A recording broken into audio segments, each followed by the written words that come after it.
Welcome back for another deep dive. This time, we're going to tackle C.S. Lewis's Mere Christianity. Yeah. Now, before you think, uh-oh, getting all religious on me. Right. This book is way more interesting than like, you know, a typical sermon. Yeah. It's way more engaging. Way more engaging. Sure. Yeah, it's kind of wild to think about the context this was written in. These were like wartime radio broadcasts. Oh, wow. Yeah, during World War II. Yeah, World War II, bombs are dropping, the world's in chaos. Yeah. And Lewis is like, hey, let's talk about the meaning of life. I mean, talk about a time when you need some deep thoughts and some hope. Right, exactly. So our mission today, should we choose to accept it, is to understand the core arguments that Lewis makes for Christianity. We're going to see how he defends his beliefs, but more importantly, what we can learn from them, whether we agree with them or not. Totally. So are you ready to dive in? Absolutely. Let's do it. One of the most fascinating things about Mere Christianity is that Lewis, he's not trying to get you to join a specific denomination or anything. Yes. He's focused on what he calls mere Christianity. Mere Christianity. It's just the core beliefs that pretty much unite Christians of all stripes. Okay, so let's unpack that a little bit. So he starts with this idea of a law of human nature. Mm-hmm. And it's this sense that we all have, I think, deep down about right and wrong. That's right. So, like, you know, you see somebody stealing food from a starving person. Right. You're just like, that's wrong. Yeah. Regardless of, you know, your religion or background. Absolutely. You just know it. Yeah.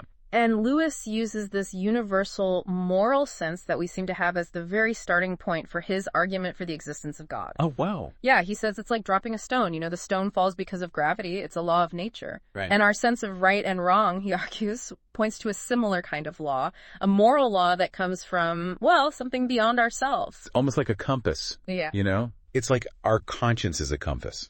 That's a great way to put it. Even if we wander off course. Yeah. Like there's still this kind of pointing us north. True north. Yeah. I like that. But, you know, some people might push back and say, well, wait a minute. Isn't morality just what society teaches us? Yeah. That's a common objection. So how did Lewis kind of handle that? He tackles it head on. Head on. Yeah. He says, think about it. You know, how often do we do things that we know are right, even when it goes against our own self-interest?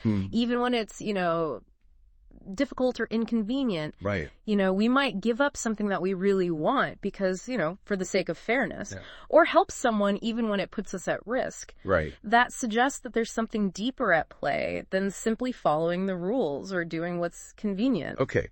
So now this is where it gets really, really interesting to me.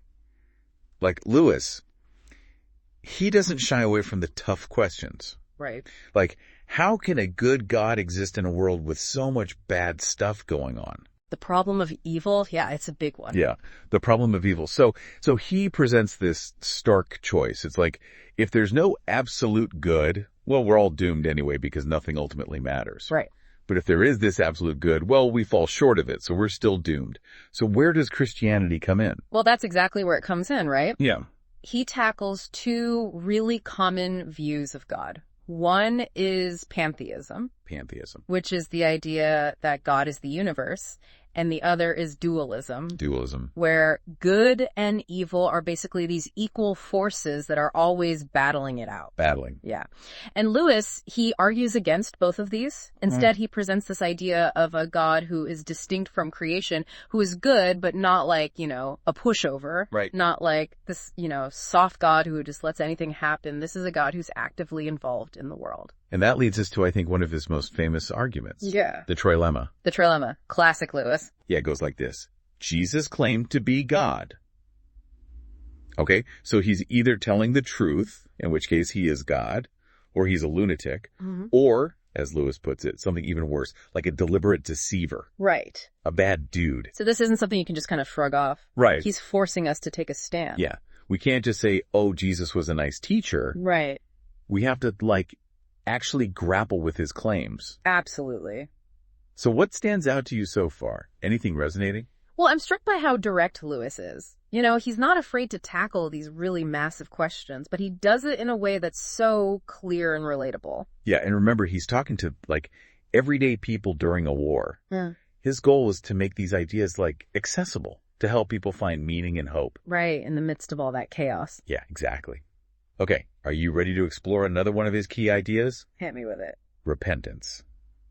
And it's Yeah. not just about saying you're sorry. Ooh, that's a good one. Yeah, Lewis goes way deeper than that. way deeper. Yeah, I'm ready. Let's do it. Welcome back to our deep dive into C.S. Lewis's Mere Christianity. Right back at you. So when we left off, we were about to explore Lewis's concept of repentance. Yes. Now, this isn't just about, saying you're sorry. Right? No, it's definitely not. I mean, it's something way, way bigger than that. It's almost like a complete, U-turn, I feel like. Like, you know what I mean? Yeah, it's like a complete transformation. Yeah. Exactly. And that's how Lewis describes it. It's a complete turnaround, a death of the old self, turning away from our, brokenness and embracing this whole new way of being. But here's the thing. We need to be good to truly repent. But we're not good enough on our own. Right. So how do we escape that? How do we break free from that? That's where Christ comes in. Lewis uses this really powerful analogy. Right. He says Christ is both the perfect example of how to live the perfect offering for our failures. Wow. So he embodies the ideal that we're striving for, and at the same time, he bridges the gap between our flawed selves and the goodness of God. So he's both the map and the vehicle. Yeah. He's showing us the way and helping us get there. That's a great way to put it. I like that. Okay. And, Lewis acknowledges that, there are different theories about, how Christ's death makes this possible, but he really emphasizes that it's the core fact that matters. Okay. Christ's death somehow breaks this deadlock that we have with God. It's like a key that unlocks the door to a restored relationship. Okay, are you ready? Hit me. We're going to get into the Trinity now. Okay. I know. The Trinity. I know this can sound really complicated. It's a mind bender for sure. Yeah. The idea of, three persons in one God. Yeah. But Lewis actually gives us this warning. He says, ignoring theology is like walking on a beach when you need to cross the Atlantic. Oh, wow. You're going to need a bigger boat. Okay, so we're not just paddling in the shallows here. No, we're going deep. We need to go deep to really understand, the vastness of what's going on. Okay, so how does he try to explain this seemingly impossible idea of a three-person God? Well, he uses this analogy of dimensions. So imagine you're trying to explain a 3D cube to a flat 2D cartoon character. Okay. They could never fully grasp it, right? Right. So Lewis suggests that, we're kind of like those 2D characters trying to wrap our heads around a 3D God. We can't fully comprehend. Yeah, it's beyond our full comprehension. But Right. we can still, try to get a glimpse of the awesomeness of it. Yeah. And how does all of this relate to us becoming, new men, as Lewis calls it? Right. How does this 3-in-1 God actually change us? What does that look like? That's the really cool part. Okay. Lewis describes this transformation in some really vivid ways. He talks about a tin soldier coming to life, or the spread of a good infection. A good infection. Yeah. Okay. The point is, the really tough work, breaking that deadlock with God, is already done by Christ. We just need to, open ourselves up to that transformative power. So what does this new life actually look like in day-to-day life? How would the listener know if they're catching this good infection? That's a great question. It's not about, feeling super devout all the time or, doing all these elaborate rituals. Right. Lewis emphasizes that it's really about a change of will. It's about aligning our desires with God's will, making choices that reflect, love for God and our neighbor, even in small everyday actions. So it's those little choices, those tiny acts of kindness. Yes. That ripple outward. Exactly. And have these unforeseen consequences. And to help us get a handle on this, Lewis, he actually proposes this experiment. He says, let's pretend. Let's pretend. Let's act as if we loved God and our neighbor perfectly. Okay, but isn't that kind of hypocritical? Lewis says no. Okay. He says it's not about faking it. It's about practice. Exactly. It's like, kids playing make-believe. Right. To learn about adult life, we're training ourselves. We're developing those muscles of love and compassion. I love that. It's like rehearsing for a new way of being in the world. What about when we mess up, though? What about when our, old selves kind of creep back in? Yeah, Lewis, he totally acknowledges that, this is a lifelong process. Right. It's a journey. It has ups and downs. Right. And it's not about, achieving perfection in our own strength. It's about surrendering to the transformative power of God's grace.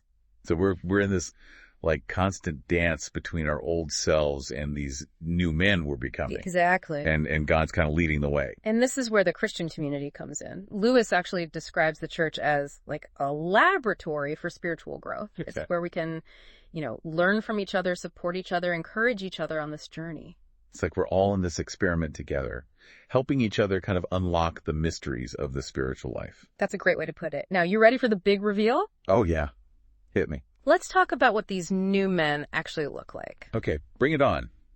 I'm ready to meet these transformed people. You might be surprised. They don't necessarily fit, the stereotypes we associate with, like religious people. Right. And Lewis actually warns us against, like, judging based on appearances. Right. Or even what people say they believe. So what should we be looking for then? What are the signs of this, like, inner transformation? Well, Lewis says these new men are often marked by their humility, their selflessness, their unwavering love for God and their neighbor. Okay. They're not focused on themselves, but, on serving others and reflecting Christ's love in everyday life. Okay, but is it always easy to spot them? Not necessarily. Lewis says they often blend into the background, quietly living out their faith. He compares them to salt. Salt. Yeah, you don't see the salt itself, but you taste its effect on the food. So their influence is subtle, but it's profound. They're not seeking attention, but their presence makes a difference. It adds flavor to the world around them. Exactly. And Lewis suggests that there's something about these new men that's immediately recognizable to others who are on the same path. It's like they speak a language that only, those who have been initiated can understand. Right, like they're members of this secret society. Yeah. Bound together by this shared experience of the divine life. Yes, precisely. And Lewis, he concludes this section with this powerful reminder. Okay.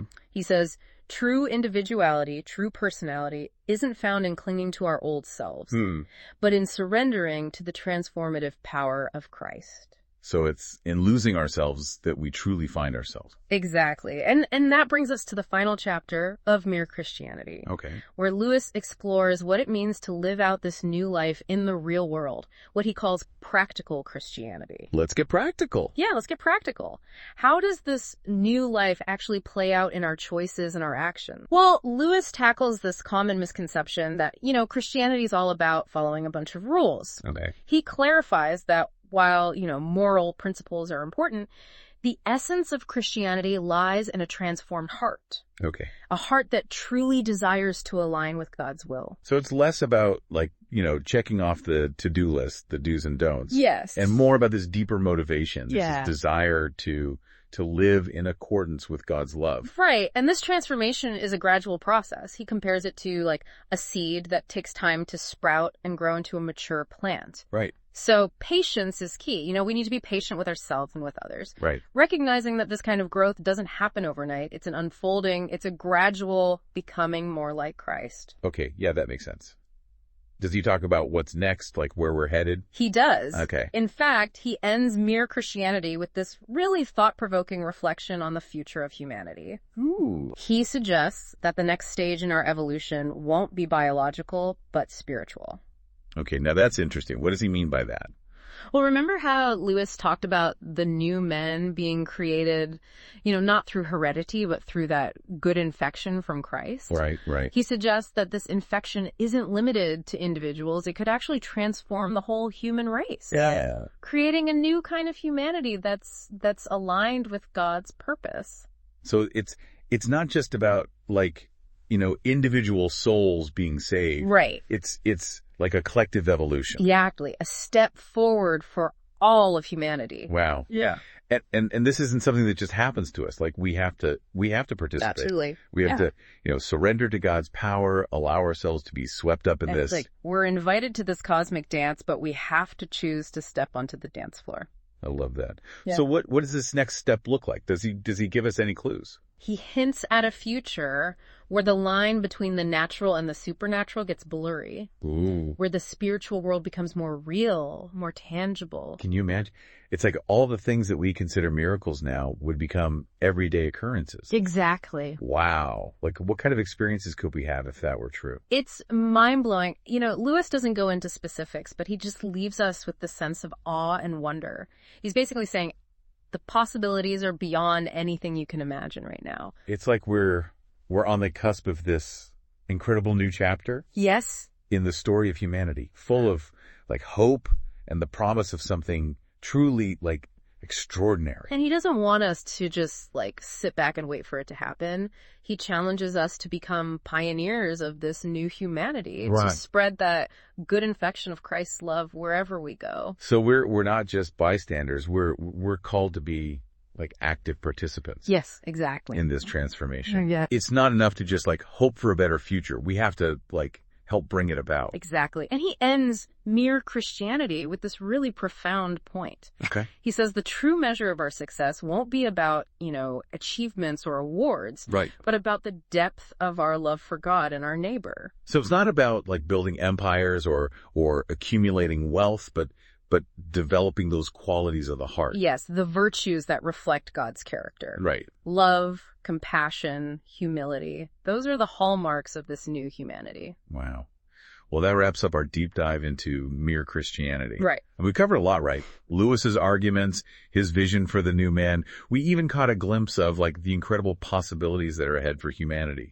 So now it's your turn to take it from here. Yeah, keep seeking, keep questioning, keep exploring. This is true. The journey of faith never truly ends, and there's always more to discover. Thanks for joining us on this deep dive. Until next time, keep exploring, and may your journey be full of wonder and discovery. All right, so we're back for the final part of our deep dive into C.S. Lewis's Mere Christianity. We've been through the moral law, the trilemma, repentance, even tackled that Trinity thing, and now we're at this point where Lewis is talking about like the future of humanity. Yeah, and this is where it gets really, really interesting. Lewis, he's not into making like specific predictions, Right. He knows we can't fully grasp God's plan, but he does give us these fascinating little hints about what he calls a next step in human evolution. And it's like nothing we've seen before. Okay, so what makes this next step so different from like the evolution we're used to thinking about?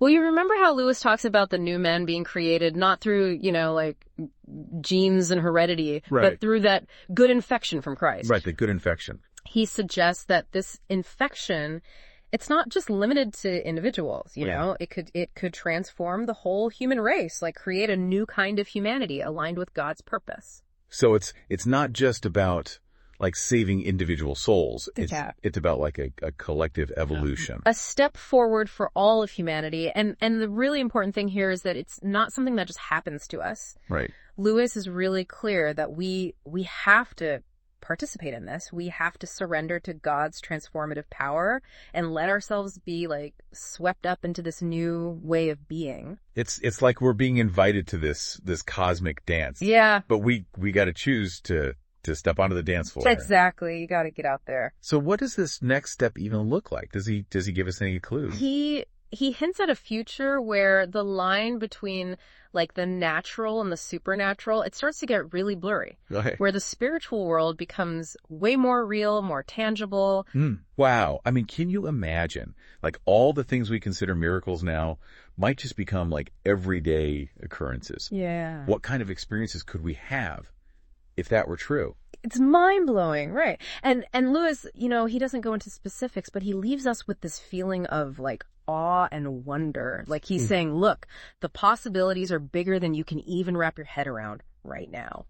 So it's almost like we're on the edge of this incredible new chapter in the story of humanity. Yeah. Full of like hope and this promise of something really extraordinary. And he doesn't want us to just, sit back and wait for it to happen. He wants us to be like the pioneers of this new humanity, to spread that good infection of Christ's love everywhere we go. So we're not just bystanders. We're being called to like actively participate in this transformation. It's not enough to just like hope for a better future. We gotta help make it happen. Exactly. And he ends Mere Christianity with this really profound point. He says like, the true measure of our success, it won't be about, achievements or awards or any of that stuff. Right. But about the depth of our love for God and for other people. So not building empires, not accumulating wealth, but like cultivating those qualities of the heart, right? Yes. The virtues that reflect God's character. Love, compassion, humility. Those are the things that mark this new humanity. Exactly. And that's really, I think, the core of what Lewis is trying to get across in Mere Christianity. It's a call to this radical transformation, this journey that takes us beyond ourselves and into a deeper, more fulfilling relationship with God. Well, that wraps up our deep dive into Mere Christianity. We explored Lewis's arguments, his vision of the new man, and even caught a glimpse of those amazing possibilities ahead for all of humanity. So it's your turn now to take it from here. Keep asking questions, keep searching, keep exploring. This is true. The journey of faith, it never really ends. There's always more to discover. Well, thank you for joining us for this deep dive. Until next time, keep exploring, and may your journey be full of wonder and discovery.